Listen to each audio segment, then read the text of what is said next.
systeem over het water. Kijk, die stuitert en gaat alle kanten op.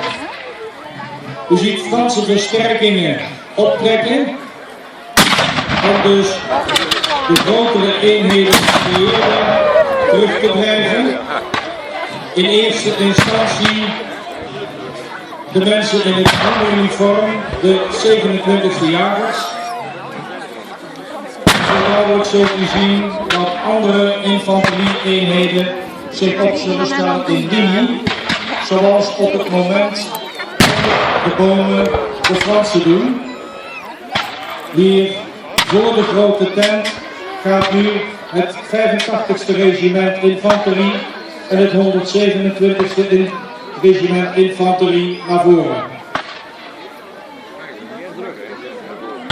Het 85e regiment, dames en heren, dat is het Franse regiment, maar dat regiment diverse Nederlanders verdient.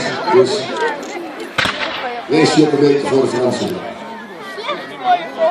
Aanvullend, het 127e is een regiment, Nederlands regiment, dat is toegevoegd aan het Franse leger toen in 1810 Nederland ingelijfd werd bij het Keizerrijk Frankrijk. Lijkt er bijna niks op.